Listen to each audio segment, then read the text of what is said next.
আমাদের বিরোধী দলীয় নেতা এখন নেই। উনি কালকে বলেছেন উনাকে কেন এত কসলায়। মাননীয় স্পিকার, আমি একটু কসলা দিতে চাই। তোরা রাজাকার, তোরা আল থামস, তোরা আল বদর। জামাত ইসলামের একজন এমপি আমার সাথে গিয়েছিলেন সাফমা কনফারেন্সে।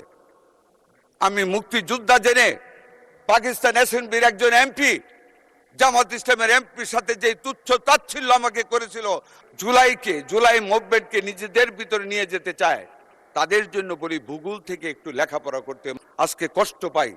মাননীয় স্পিকার, যখন কেউ ডান দিক থেকে আপনার সেই জুলাই মুভমেন্টকে নিজেদের ভিতরে নিয়ে যেতে চায়, তাদের জন্য বলি ভূগোল থেকে একটু লেখাপড়া করতে।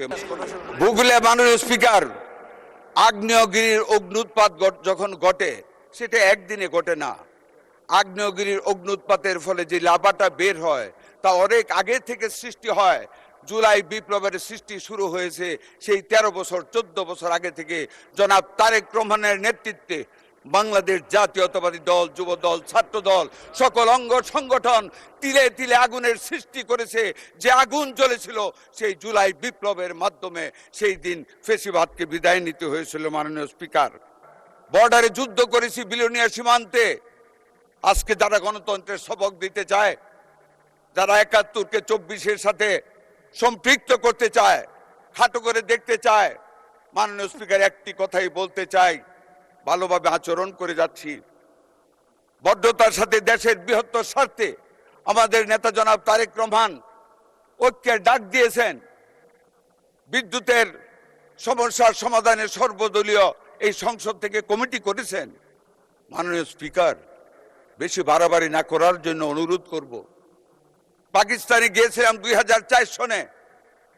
জামাত ইসলামের একজন এমপি আমার সাথে গিয়েছিলেন সাফমা কনফারেন্সে। আমি মুক্তিযোদ্ধা জেনে পাকিস্তান অ্যাসেম্বলির একজন এমপি জামাত ইসলামের এমপির সাথে যে তুচ্ছ তাচ্ছিল্য আমাকে করেছিল, I can't forget that situation because I was A freedom fighter. কিন্তু তবু মাননীয় স্পিকার, দেশের অর্থনীতির বৃহত্তর স্বার্থে চুপ করে থাকি, কিছু বলি না। কিন্তু যখন বেশি বাড়াবাড়ি করে তখন বলতে ইচ্ছা করে, তোরা রাজাকার, তোরা আল থামস, তোরা আল বদর।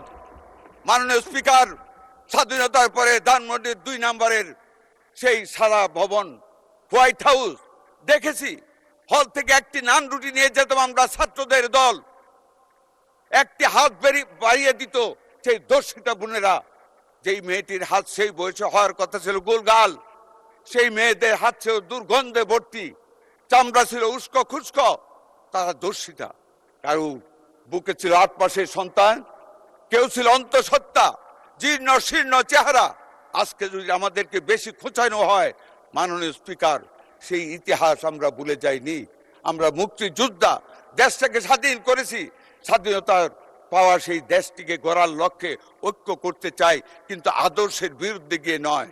আমাদের সমঝোতা, এটা দেশের উন্নয়নের স্বার্থের সমঝোতা, আদর্শের সমঝোতা নয়।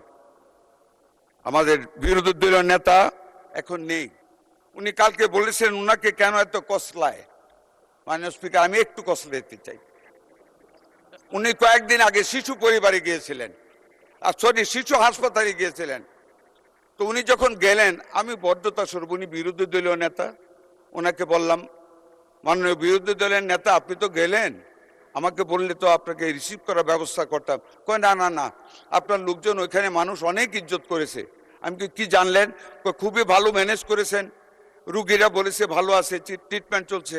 আমি বলছি ধন্যবাদ।